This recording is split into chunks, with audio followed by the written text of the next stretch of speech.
In this episode of Elite Baseball Numbers, I interview Coach Sean McKinney from Colorado Mesa University, one of the top 25 ranked Division II schools in the country. We're going to ask him what he looks for when recruiting a high school baseball player, from numbers to the mental side of the game to parts of the game you might not even think of. Stay tuned for this episode of Elite Baseball Numbers. So I've got Coach Sean McKinney here from Colorado Mesa University. Thank you for joining us today. We're going to talk about the elite baseball numbers and what you're looking for when you recruit a high school baseball player. Absolutely. Well, thanks for having me. I'm excited to do this. All right, let's just get right into it. We'll start with some rapid fire kind of answers, however much detail you want to give, whether position specific, or if you just don't look at these numbers, you can just say, I don't look at it. But we'll start with what are you looking for with exit velocity, and are you looking for off a tee, in game, or front toss, or what specifically there? Yeah, I mean, I think, exit velocity is starting to play a bigger role in the metrics of the game. Anytime you get up in the upper 90s into the hundreds, I think that's what most people are looking for. I think most importantly is in the game. It's easy to, get really on top of a ball with a tee. I think in game is the best way to look at that. But again, that's only part of the equation, and I think that's probably going to be some of these metrics. But yeah, I mean, if it's up there in the high 90s and the hundreds above, obviously they probably got some strong hands, and so that can only help a player. Okay. Yeah, I know there's the trampoline effect in the games, but I also know people completely change their swing when they're trying to hit the ball as hard as possible off a tee. So it's kind of interesting to get Right. the right numbers there. But yeah, I've heard that from every coach I've talked to so far, the exact words, it's only part of the equation. So appreciate you Yeah, getting. it's like the pull downs. I mean, when someone pulls down at 90 plus or whatever, but they're doing a running start, crow hop into a net, that's a little different than a guy catching a fly ball and getting rid of it, or catching a ground ball and getting rid of it. So yeah, so those are metrics that, yeah, I think you can look at to help enhance some of the recruiting, but yeah, it's only a small portion of the total package. They kind of help you look at the potential of the player, but you also have to take everything with a grain of salt, I guess. Yeah, and it's always good to see it with your eyes too. I mean, I think that there's some of these metrics that have gotten out there in the world that players feel they have to reach, or they're going to put in their emails or on their social media accounts so they can get traffic Mhm. looking at themselves. So I think that anytime you can see it with your own eyes and measure it with your own eyes, it's better for you. That makes sense. That was actually the next question, was the pull down velocity. If you're looking for, obviously like a 10-step pull down, or if you're, when people come for a showcase or something, if you're just looking, how they would field it in a position specific. Yeah, it can vary by position. I think that again, I don't want to sound like a broken record as we go through this, but when you see stuff with your own eyes and you're a part of it, it just helps you understand it more. I mean, if a guy does a pull down in a cage somewhere indoors, you can see that there's arm strength there, but until you see it with your own eyes or measure it with your own gun, those kind of things, it's just not going to be as solid as information. And very rarely does a kid get to wind up and throw like that in a game, or take that many steps. And so, like I said, yeah, it's a part of the equation, but you want to see more about the athlete. I mean, how they approach, like if it's an outfielder, how they get to the ball, how long does it take to transfer, how long does it take to get rid of it, what's the flight of the ball, things like that. I try to look at more than just the velocity, because if a guy can get the ball airborne and get it into the infield quick, the velocity maybe doesn't matter as much as a guy that can really throw, but he sprays it everywhere. So again, the pull down thing, yeah, I mean, somewhere in the 90s, I would guess, upper 80s, 90s, but that doesn't always translate to excellence when a guy's making a defensive play. Yeah, just another part of the equation, right? Yeah. Yeah, I'll say one of the main things, I played outfield for my whole career, and I play outfield in my men's league now. But one of the main things that I remember hearing over and over and over again by some of my best coaches were every step you take in the outfield is two steps that the player gets to take running the bases. And so if they're fielding it off their back foot rather than coming through it when they catch the ball, that's a huge difference. So that definitely makes sense. Yeah, we had a guy in 2009. It was 2009 on our team. We went to the World Series, and he was a second baseman. And we had an outfielder get hurt, and we moved him to left field. And he's one of our best left fielders because he got the ball and got it in so quickly that no one could run on him. And I mean, his arm wasn't great. He had a, kind of a second baseman arm, but boy, he got to the ball, got it, and got rid of it so quickly that it was very productive. And so, if I'd have looked at just his pull down, I wouldn't have recruited him, but he was one of our best players. And so, yeah, it's just it's good to know some of those metrics, but it's better to see things in person and measure it with your own eyes and get a better feel for it. Okay. On top of that, or I guess with that information, if somebody sends you an email with metrics and they seem like promising numbers, is that enough to get their foot in the door with you to have them like come out and or have you see them with your own eyes at that point? Yeah, I think that, and this is with every program. I mean, you get so many emails and contacted in so many different ways with social media that you try to get through them because you don't want to miss someone, but you just can't get to all of them. And so, yeah, when you see certain numbers, it might pique your interest, but that's kind of what I was talking about earlier of, I think some of the words gotten out on, if you're a catcher, just say you're a 1.9. If you're a pitcher, you're 88 to 91 or 92 and whatever, those things are. I think that word's kind of gotten out. So yeah, you just got to be real careful because everyone has those numbers in the back of their mind. You got to run a sub 760 and Yeah. so just put that in the email and then the coach will look. So yeah, I think that, it can help us. It can pique the interest, like, maybe you said, but going through all the emails, you can't get to everybody. But yeah, you try to get through them and sift through them as much as you can. And then you got to do your research. You got to do your homework and try to dig in deeper and find more out about the player if you're interested. Yeah. Well, you guys definitely know how to do your homework. I can tell from your years of records that you've set. So, um, It's tough. Yeah, it's tough. It's hard to do for yeah. sure. So I guess we'll rapid fire the rest of the questions. You've kind of gotten into a few of them. And I know that they're all going to be just part of the equation and people can send you emails that aren't even true sometimes. So, but yeah, the next one that I was going to ask about is the 60 time. Is that position specific too? Yeah, I mean, I think that, sometimes if you have a first baseman or a catcher that can really hit, and they're maybe not as fast as someone, they don't need to be a speed demon.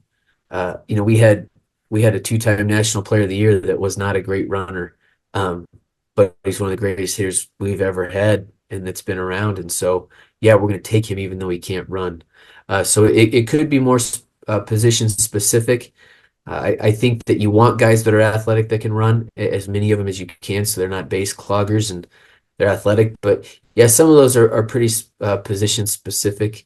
And every year changes too. I mean, we've had years where our entire team can run, and we've had years where our most of our guys can't run very much, and so they just really like to hit. So it just goes back and forth there. Like I said earlier, I mean, you get below the 7 mark, that's probably pretty good. There's some athleticism there, and the lower you can get, the better. I've seen some pretty crazy times lately as far as like 6'4s and stuff like that. And Oh, so, wow. guys are getting fast. Yeah, guys are getting faster, 6'4s and 6'5s. So guys are getting faster. But yeah, you keep it below the sub 7 if you can. But then again, what part of their game do you like? What things can they do? I know Coach Hanks, our head coach, we always talk about usually, faster is better than slower, stronger is better than weaker, taller is better than shorter, on and on. So you look at those things too, and again, you try to do your homework and get a good idea of what the player can do, and But anytime they're athletic and they can run, that's always better. Okay. And then that makes sense. Yeah, I that goes right into the next question, which is the home to first time, and that's going to probably be a very similar answer. Yeah, and again, how are they timing it? I mean, I think that it's important for, young athletes, student athletes that are coming out of high school to, know what they're good at and try to maximize that. And then they can identify things that they're not good at and work at. And so, if a guy is a speed demon down the line, but doesn't get the bat on the ball very much, he's not going to be able to use that speed. And so, yeah, the home to first thing, I think we all have stopwatches, and we like those quick runners. Um, but yeah, he's got to he's got to get some hits in order to use that speed and barrel it up a couple times. So yeah, getting down the line's important. And again, for me, this is just our stuff. And for me, I really like seeing it. So not only are we getting an email, but if your coach reaches out and lets us know you have good speed. Okay, I want to come see that. I want to come watch you run. I want to see how your body works. And so that helps me more than just the time. Okay. So you said that if the coach reaches out, I want to key in on that for a second. Would you say instead of including the coach's contact information in the email, you'd have the kid ask the coach to reach out or have the coach reach out personally instead of you reaching out to the coach from the email? I think both really help. I think that when you send out an email, I mean, give as much information as you can. Put video in there, put your email address, your phone number, your coach's phone number. I mean, in today's world, it's your high school coach's number, your travel ball coach's number. I mean, as much information as you can give us, that's only going to help you. And then if a coach does reach out, that really helps as well, and we can ask them questions. And I know that in general, coaches are never going to want to burn a kid, and that's completely understandable. What we try to find out is what are we getting into? Every player is going to have flaws. Every player is going to have good things too, and so we just want to know what we're getting into. You're not going to get the perfect player.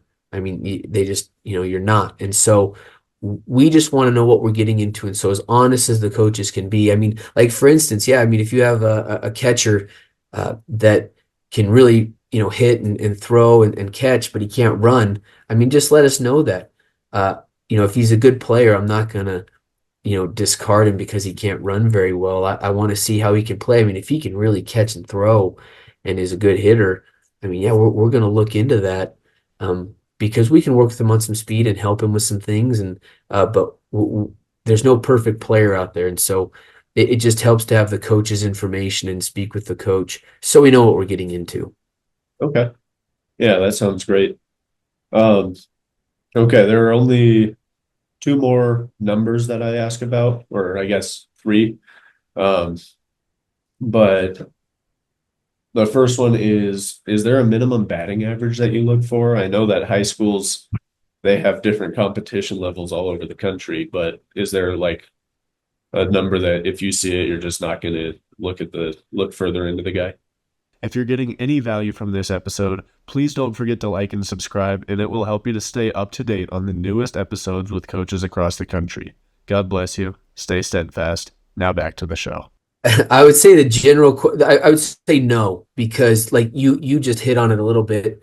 I mean, there's so many different levels of baseball, and you might see a kid that's hitting 600 for a 2A program and he doesn't get a lot of competition. How does that translate? Or there's a kid that's hitting 260 at a great high school at a very high level. How does that translate? So, and then you, as well as everyone else knows in our game, batting average is tough to measure because, the whole you square four balls up and you go for four, and the next day you get three fist job hits, and your average it affects your average. And so, I think not only the batting average, and I think a lot of people look at this stuff now, but the on base percentage, the slugging percentage, the OPS stuff, that all plays a role. How much do they strike out? How much do they walk? I think those numbers are more indicative of what we look at. than just the batting average because that's pretty subjective and can change so much throughout the course of a year depending on where they're playing and who they're playing. Okay. And so it's not as great to look at that for us as more as diving a little deeper into the numbers on the on base percentage things, the striking out, and can they get on base? I think that's a big thing. I guess there's probably not a minimum on any of those specifically because of the level of competition, right? Yeah, and again, going to see them or going to what level, seeing what level they're at, and then throughout doing this, for several years, you get to know coaches, you get to know people, and then you get to hear them speak about different teams or the different levels, or there's kids here, there's kids there. And so, yeah, you got to look at that, and there's going to be kids missed all over the place. Yeah. And so you just got to find them. You got to pick out what you like and hone in on it and try to go get that. And so, yeah, with the batting average, boy, that really can change Oh yeah. depending on the so I can't give you a specific number, unfortunately, because you'd say above 300 or 400 in high school, whatever it is. Yeah. But what does that mean? We don't know what that means because we don't know what pitching they're playing against or the defense they're playing against. There's going to be some balls that drop in the outfield in high school that are going to be caught in college.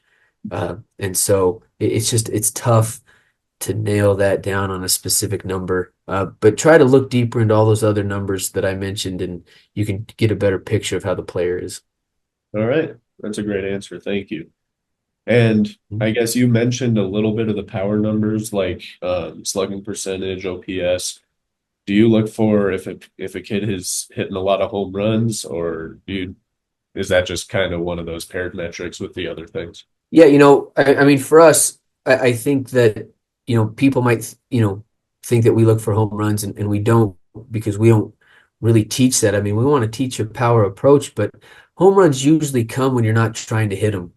And so it's hard to look at those. I mean, if a kid is, hitting a lot of home runs in high school, you want to check it out and you want to see where he's at. But where we want to go, I mean, our World Series is played in Cary, North Carolina, and that's where we want to be every year. And there's not a lot of home runs hit there. It's hard to hit home runs there. And so, I mean, how many can you hit in a World Series? Not as many, but getting on base, producing runs can mean a lot more.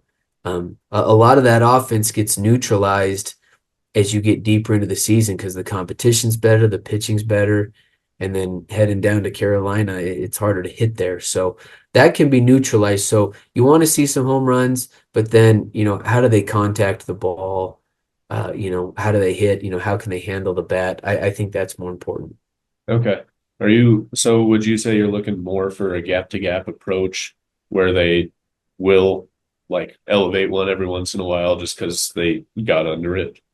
Yeah, how do they handle the bat? I mean, can they manipulate the barrel? Okay. Can they produce different things? Sometimes we need to just move a runner over. I mean, can they get the job done by hitting a ground ball to second? There's a runner on third and less than two outs, and it's a tie ball game. We need a fly ball. Can you hit a fly ball? That's going to be more important. And getting on top of the ball, the line drive approach, that can produce more. And so we try to look for that, I think. I know that, Major League Baseball did a study, and a lot of people have about, what's the most productive hit, and they say a line drive. Well, yeah, obviously that's where the hits come. And so, yeah, you want to try to find guys that can get on top of balls and hit line drives and get on base. And so we try to look for that more than just their strict power numbers. Okay. That makes sense. Yeah, I had a dad email me recently and he said that his son got, a little bit of hype going into his freshman year of high school and immediately lost his approach because he started trying to hit how people expected him to hit instead of just how he hit. And so he started pulling off the ball, trying to yank home runs as a big lefty. And he said that's not his approach. And he was hitting home runs before that just on accident. But but yeah, he said, I just want to get him back into his normal approach because he's trying too hard to hit home runs instead of just focusing on barrel the ball. So I think that goes a Yeah, lot with what you're saying there. yeah, and you said it. I mean, uh, and baseball players know this. I mean, you hit most of your home runs when you're not trying to. Very rarely does it work out where I'm going to try to hit a home run and I do it. That rarely happens. And so, yeah, if you're just trying to, square the ball up, hit it hard somewhere, get a good swing off, use the barrel as much as you can, I think that's just going to translate into better average, better power numbers, things like that. So that's what we want to try to recruit and try to identify as the kids that have good ABs and they make good contact and they can really manipulate the barrel. You can tell that they just don't swing to a point. They can swing based on the pitch. That's really important. Okay, awesome.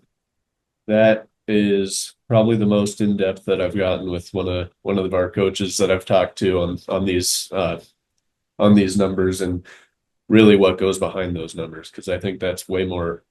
I was talking to my brother yesterday and he said you should make sure you're telling everybody that all these goals they're an output, they're not an input. So everything just happens as a result of what you're working on. And I agree with that wholeheartedly. Yeah, the metrics, I mean, sure they play a part in our game and it's obvious. I mean, it's the game's changed, but and I've heard this before, but we're still dealing with heartbeats and we're still dealing with kids. And so there's a human side of it. And so the more you can get involved with that and figure out how a kid works and how a kid, what makes him tick, then you can help their game out more. And it's not just metric based. I mean, again, we're not getting all the best players everywhere. And so we have to develop.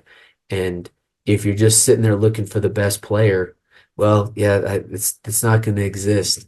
I mean, Major League Baseball misses on players, so we're certainly going to miss as well. Yeah, so you just try to find out as much as you can about a player individually, and then you go after them and you try to help develop them. And it's not just strictly metric based. Awesome. And then the last thing I want to ask is just about what kind of mental strength indicators are you looking for in a player? Like, what do you look for when you're looking for their mentality, I guess? Yeah, I mean that's probably the hardest thing to look at because you can't measure it with a stopwatch or a radar gun. So yeah, again, you got to get to know the kid. You got to get to know their family. Where are they coming from? What's their background? Try to dive down as best you can with the coach on what kind of person they are.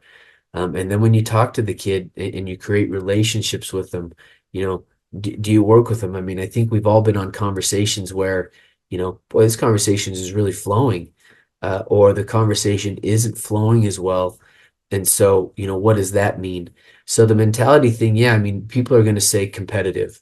Uh, well, how do you measure competitiveness? They're going to say toughness. How do you measure toughness? And so I think each coach can create that in their own mind for their own program.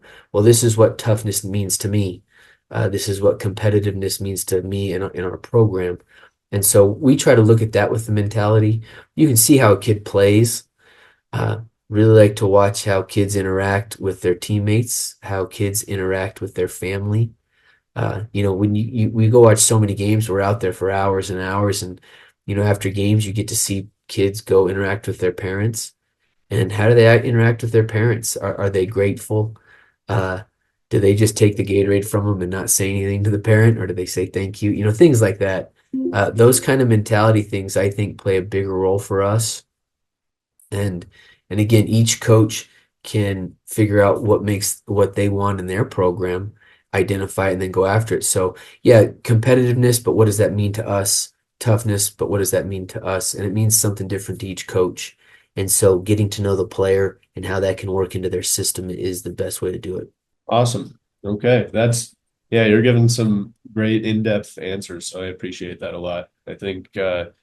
Your, I think your willingness to be open about what you're looking for and what you also believe other schools are looking for is really, really key to building this thing that's going to help so many high school players.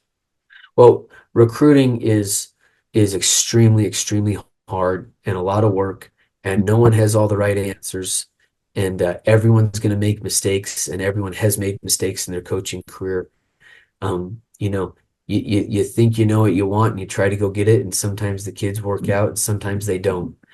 And so that's just what it is. And like I said, Major League Baseball misses, the NFL misses with all their resources. They miss on players. And so you just do the best you can and you try to get to know families and you want to work with good people. And I'm sure everyone's heard this, but you want to do business with people that think like you. And so you try to find families and student athletes that think like you and want the same things. And then you provide that experience. Awesome. Is there anything else that you'd like to add that we haven't touched on for what you're looking for or what you believe should be looked for when recruiting? I think we've gone into a lot of. Yeah, I think that, and I try to tell families this. I'm going to tell my sons this if they decide to play. Um, Go see places, go check places out. If you're really interested in somewhere, you got to get in front of the coaches. You got to contact them. You got to keep contacting them. You got to go to a camp. You got to have them see you play. You got to get in front of the coaches. And then, yeah, like I said, go visit places. Because as soon as you get to that campus, you're going to get a feel for it. You're going to get to see it, smell it, touch it. You're going to really get a sense of, hey, I love it here. This is somewhere I want to be. And then, you meet the coaches and you spend some time with them. And is this where I want to go? Is this where I want to develop? And it's amazing how wherever you go, you're going to get a feeling, whether it's good or bad, you're going to get a feeling. And it's the same thing with coaches. When we meet families, you're going to get a feeling for the family. And so it's so important. So I just encourage families, go see places, reach out, get in front of coaches. If you really want to go somewhere, then you got to get in front of them. Oh yeah. They have to see you. And then, yeah, go see that campus because everyone wants a different experience. And so they can sit down and write down some of the 4 or 5 things that they want out of the experience and then go see if that campus and that program can provide it for you. Awesome. And on your side of things too, you have so many people competing for your competition or for your recruiting. So there's so much Yeah. competition for each player. And I think a lot of high schoolers don't realize that until it's too late because they're thinking, I emailed the guy, why isn't he responding? But you have so many emails coming in each time that it's getting into the right recruiting season. And yeah, I think that's the huge thing is if you want to be noticed by the coach, you gotta put yourself in front of him in as many ways as you possibly can so that he actually sees you and just can grasp who you are. Yeah. And I think that, I mean, you kind of touched on it, but all of us coaches, I mean, the amount of emails that we get or stuff on social media, it's amazing and it's great that there's interest. So that is awesome. So like the people that are interested in our program is awesome. But if there's a player that reaches out once and if I miss it or one of our other coaches misses it and that's it, well, I don't know how much perseverance that player has. I mean, if they really want to come here, I mean, keep emailing us until we tell you no. I think that plays a part in it too. If you really want to go somewhere, well, then how bad do you want to go there? I mean, you got to go see it. You got to get in front of the coaches. You got to put yourself in that situation. And then hopefully the coaches have the ability to say, hey, we're not interested. And then that way that frees up the family to go look at somewhere else. But yeah, you want kids that want it bad. Because we want it bad. And Yeah, so, yeah, we're recruiting a lot of kids and a lot of people are recruiting us. And so, yeah, everyone's trying to find the same great players. So how can you separate yourself? awesome. Yeah, I always heard a thing, the worst you can hear is no, but if you hear nothing back, then you should just try again because the worst you can hear is no anyway, right? Right. Yeah, Yeah. knows a powerful word. And once you're told no, it frees you up to go look at another spot. And who knows if that spot that you wanted to go would have worked out anyway. Yeah. Go find the place that you want to be at. And, I would encourage people to look at the total experience. Some things aren't always what they seem. And so you want to get the total experience and what that means to each individual player and family, and then go after it. All right. I think you've given me a lot of great information. I think we're going to be able to help a lot of people out there with this podcast. So, um, I think I want to keep my eyes out for anybody who ends up being one of my clients and let them know if they seem like they'd be a good fit for you guys as well, if that's something you would like from me. Yeah, absolutely. I mean, anywhere we can find players, that's very helpful to us. And I mean, I want to thank you for setting this up in the podcast. And I mean, helping out families and student athletes is important. And the changing landscape of college athletics is ever evolving. And so, we do this every day. We talk to families every day, and sometimes for families, it's their first time doing it with their kid. And so anytime we can provide information to help them, I'm all for it. Well, awesome. I appreciate that, and yeah, I'll be reaching back out if I have somebody who'd be the right fit for you guys. So I appreciate that. Well, keep helping kids out. It's a good thing. Well, I appreciate it, and thank you for your time. I think this is gonna Absolutely, help a lot man. of people. Yep. Let me know if I can help any other way. All right, sounds good. Thank you. All right, man. Have a good day. Thank you. You too. Bye.